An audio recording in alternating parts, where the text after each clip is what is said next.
decisions about religion and to be tolerant of all beliefs. Morals and ethics are based on your personal choice. Relativism is the norm and is the expected. The biggest influencers on your children? Not you. Not you, mom, dad. Anybody want to guess the number one influencer on your child? You can ask your answers out loud. Media, number one. Not necessarily television. WWW. Media across the board. Whatever else. And then after media are their friends. And then parents are somewhere down between 20 and 30. I actually don't know that, but I mean, you're way down. We're way down. Religious pluralism is the norm. Buddhism, Wicca, Christianity, Islam, Hinduism, or an eclectic blend of all that is a part of the religious atmosphere. The basis of learning has shifted from logic and rational to systematic thought in the realm of experience. It's not about logic. It's not about rational. It's about experiential. It's about relativism. Is it relative to what we're talking about? Have you experienced that? It's not about logic. It's not about rational. It's about experiential. People long for the mystical and the spiritual rather than the evidential and the fact-based faith of the modern era. People respond more fluid than systematic, more global than local, more communal than individualistic. And there's a high value that is placed on personal preference and choice, not predetermined truth. So how do we respond to this? Well, that's a great question. My mother and I were having a conversation about this over the Christmas break when I was down there. Talking about, we had a situation, we were talking about a situation that we were engaged with some people and how they raised their children. Because the way that this couple raised their children was to cocoon them at every level. So that the child was homeschooled. And please don't misunderstand me, this is not against homeschoolers. Okay? But if a parent is going to homeschool their child, they need to know what they're doing. Okay? So, understanding that, my mother, in talking with this child, was asking the child, she said, so what are you studying? And the child said, well, one of the things I'm studying is the capitals of the states. Okay? Now, I don't know where you are in your learning system, whatever. This is a 14-year-old child getting ready to study and learn about the capitals of the states of America.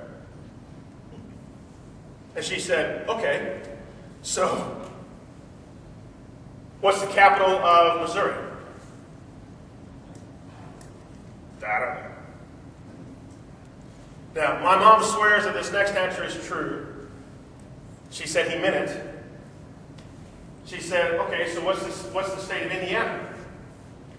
He said, Jones. Indiana Jones.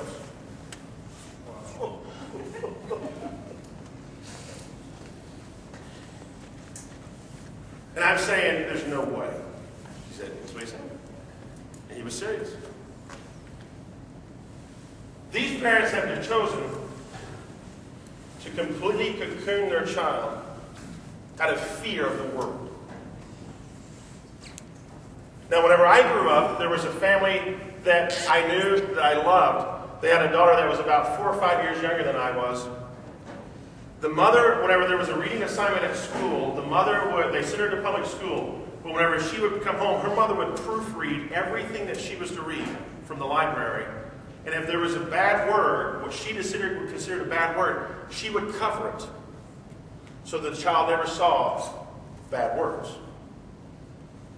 Now, I'm still not sure what the definition of bad word was, but she actually censored everything the child saw.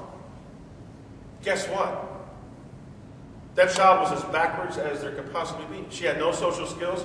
She did not understand what the world was about. She had no clue. Folks, you can raise your children however you want. I'm not even getting into that today. But I would suggest for you to understand that if we're going to be relative in our society, we can't be scared of everything. We have to realize the world we live in. It may not be what our grandparents was like, but folks, our world is still our world, and there's a reason why we're here. And I would suggest for you that the world we live in is becoming much more like what it was whenever the New Testament was written. Because whenever the New Testament was written, there was no such thing as a Judeo-Christian faith that overwhelmed the world. It wasn't there. It was the Roman world, and they said, all religions go. Well, that's pretty close to what we're dealing with. And what happened in that society was Jesus Christ flourished. Christianity flourished. Because the people who said, I am going to be a part of who Jesus Christ is, recognized they had a responsibility, and they went nuts with it because they had something nobody else had. So it comes back to, are there moral truths? And the answer is yes. Let me ask you a question. Let me read off this so I get the question exactly the way they had it. Because I love the way this was asked. Is there only one deity? And is that God an invisible deity? Is there only one deity, and if that is so, is he invisible? Now, in the postmodern era, the answer is no. Then you're going to have some people, and let's say this, we're sitting around bread company and we're having a conversation. Most people are going to say, no, there is no such thing as one deity. If there is, it shouldn't be invisible. We should be able to experience him and touch him and feel him and whatever else. Then you got a couple of people that's going to be sitting there going, well, no, I think there probably is one God, and I think they probably are. He probably is invisible. Or she's invisible. Okay. Now here's the point of the whole thing. If you're taking notes, here's the thing you want to write down, underline, highlight, and write in magic marker. Just because we don't know the answer to the question does not mean that an answer does not exist. In the postmodern society, the conclusion is, because there are so many answers to the questions, therefore there is no real truth. Yes, there is. Maybe I don't know it. Maybe you don't know it. But that does not exclude the fact that the truth and the answer actually exist. Do you follow what I'm saying? The conclusion of society is wrong. Just because there are multiple answers does not mean that there is not a truth that is real. So the question is, or the answer is, or the definition is, or the bottom line is, you and I must therefore push ourselves to find the answer. There is a thing called a biblical worldview, and that biblical worldview says there are moral truths, and there are. But the rest of it says, I cannot just lean on my own self to come up with those answers. Why? Because I don't know what I don't know, and I don't know that I don't even know it. It's called blind spots. Whenever I rely on my own ignorance to come up with my own conclusions, I will chase my own tail. Yes, no, yes, no, yes. There is a moral truth. You do have a tail. We will chase it. That was a little joke. You don't really have a tail. Anyway. John chapter 18.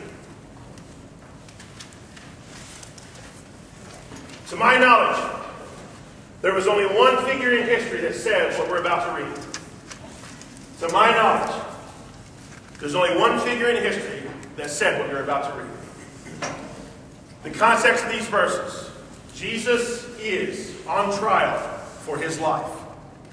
He is talking to the governor of Rome, who is in Jerusalem, and as they are talking, Pilate does not want to sentence Jesus to death. He is trying desperately not to do it without losing himself, because he is in a political predicament. If he dismisses Jesus, it will get back to Rome that he has been on the side of insurrectionists, and he will lose everything he knows is life. If he does not